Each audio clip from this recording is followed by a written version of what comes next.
Selamat siang yang saya hormati Ibu Dr. Mimi Irianti selaku dosen pengampu seminar fisika. Perkenalkan, nama saya Cia Samutera Victoria Hutagalung dari jurusan Fisika Antariksa dan juga Energi Tinggi. Saat ini saya sedang menjalani program MBKM di Badan Riset dan Inovasi Nasional atau BRIN Bandung, tepatnya di Riset Dinamika Lingkungan dan Antariksa. Nah, terhitung sejak dimulainya masa magang saya adalah pada tanggal 18 Februari 2026. Dan hari ini merupakan hari ke-47 saya atau kurang lebih 1 bulan. Saya mendalami riset di bawah bimbingan supervisor saya yaitu Bapak Mario Batubara. Nah, tema besar riset yang saya ambil dalam program ini adalah studi komprehensif dampak badai matahari terhadap infrasound, geomagnet, dan juga ionosfer. Fokus utama yang saya selama 1 bulan ini adalah melakukan analisis pada salah satu peristiwa cuaca antariksa yang paling ekstrim di dekade ini. Oleh karena itu, pada kesempatan seminar fisika pada hari ini, saya akan mempresentasikan laporan kemajuan saya dengan judul Analisis Multiparameter Respon Ionosfer Ekuatorial terhadap Badai Geomagnetik Ekstrim di tanggal 10 sampai dengan 11 Mei 2024. Baik, selanjutnya adalah agenda presentasi yang akan saya paparkan pada hari ini, yaitu saya akan memaparkan bagian pendahuluan dan juga teori dasar terlebih dahulu, lalu ada metode penelitian, dan juga hasil dan pembahasan yang dijalani lebih dari 1 bulan ini, lalu ada kesimpulan sementara dari banyaknya riset yang akan saya jalankan. Nah, di bagian pendahuluan ini adalah kondisi badai, di mana peristiwa yang saya kaji adalah badai geomagnetik kategori G5 yang terjadi pada Mei 2024. Nah, badai ini dipicu oleh interaksi beruntun dari coronal mass ejection atau CMA dari wilayah aktif AR3664 di matahari. Secara teknis, tekanan dinamik angin surya melampaui 15 NPA yang menyebabkan magnetopause bumi terkompresi hingga di bawah orbit geostasioner. Dampak masifnya terlihat pada penurunan indeks SIMH hingga mencapai min 518 NT yang mengklasifikasinya sebagai superstorm. Nah, di mana seperti yang sudah saya jelaskan tadi atau sebutkan tadi di bagian awal, bahwa superstorm ini pun menjadikannya sebagai salah satu badai terkuat dalam 2 dekade terakhir. Nah, respon ionosfer ekuator menunjukkan kompleksitas tinggi dipengaruhi oleh elektrodinamika lokal dan fenomena seperti equatorial ionization anomaly atau EIA. Selanjutnya adalah dampak pada ionosfer ekuator. Nah, di wilayah ekuator, badai ini memodifikasi elektrodinamika secara drastis melalui PPEF atau Prompt Penetration Electric Field. Lapisan bawah ionosfer yaitu lapisan D dan E merespons secara instan terhadap lonjakan flux sinar X, sementara itu di lapisan F menjadi domain utama pembentukan plasma bubble. Nah, fenomena inilah yang bertanggung jawab atas degradasi sinyal navigasi GNSS dan juga scintillation pada komunikasi radio HF di wilayah Indonesia.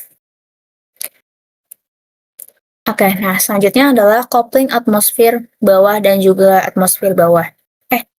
Atas maksudnya. Jadi selain faktor elektrodinamika, penelitian ini juga meninjau aspek coupling mekanisme. Nah, injeksi energi di wilayah kutub memicu perambatan gelombang gravitasi akustik atau AGWS yang merambat hingga ke lintang rendah dan ekuator, di mana AGWS ini berperan sebagai agen pemicu ketidakstabilan Rayleigh-Taylor yang membentuk equatorial spread F atau biasa disebut juga dengan ISF. Nah, oleh karena itu, saya menggunakan integrasi data GWES, OmniWeb, TEC, dan infrasound untuk memetakan interaksi ini secara utuh.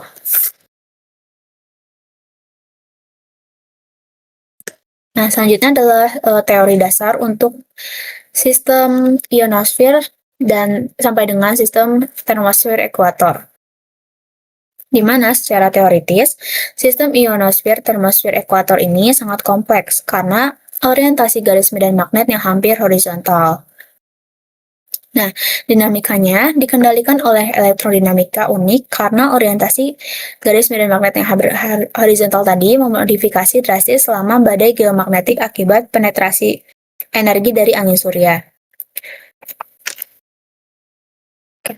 Nah, di PPT saya dipaparkan ada 3 kolom, di mana dalam 3 kolom ini ada lapisan D, lapisan E, dan lapisan F, di mana semuanya adalah lapisan ionosfer, dan juga disebutkan dinamikanya, bahwa lapisan D adalah lapisan yang sangat sensitif terhadap sinar X, menyebabkan penyerapan gelombang radio. Lalu ada lapisan E, tempat arus equatorial electrojet atau EEJ yang mengalir, dan lapisan F adalah lapisan yang memiliki densitas plasma tertinggi dan tempat terbentuknya anomali EIA melalui mekanisme drift. Lalu di sini adalah gangguan elektrodinamika ekuator. Jadi, gangguan badai selama badai terjadi itu melalui 2 jalur utama, yaitu ada PPF dan juga DDF. Nah, di mana PPF ini yang memperkuat Fontaine effect secara instan. Lalu ada DDF, yaitu coupling mechanism melalui AGWS. Nah, AGWS dapat dideteksi melalui sinyal infrasound dan menjadi pemicu terbentuknya gelembung plasma pada malam hari. Kehadiran gelembung ini secara langsung mengancam akurasi navigasi GNSS di Indonesia akibat fluktuasi cepat sinyal atau scintillation. Ada slide metode penelitian. Nah, metodologi yang saya terapkan terdiri dari 4 tahap selama 1 bulan lebih ini, yaitu yang pertama adalah pengumpulan parameter angin surya dan indeks geomagnetik dari NASA, OmniWeb, serta data flare dari satelit GOES. Di mana kedua analisis respon ionosfer ini melalui data VTech dari jaringan stasiun GNSS di Indonesia. Yang ketiga adalah analisis coupling mekanis menggunakan data infrasound, dan terakhir adalah integrasi seluruh parameter untuk melihat korelasi antara gangguan antar planet dengan dinamika lokal. Baik, selanjutnya adalah slide hasil dan pembahasan mengenai dinamika interplanetari dan juga respon magnetosfer. Nah, di mana di sini saya memampangkan gambar yang saya ambil melalui data NASA OmniWeb, yaitu dengan rentang waktu sampai dengan 15 Mei 2024. Nah,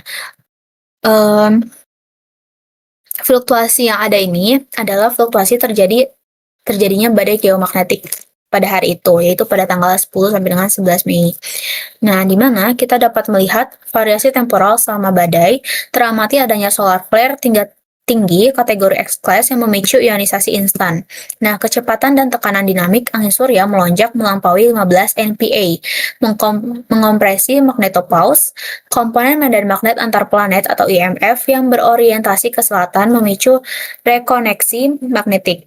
Hal ini menyebabkan indeks SIM-H turun tajam hingga min 518 NT pada 11 Mei 2024 yang menegaskan intensitas badai ini pada skala yang ekstrim.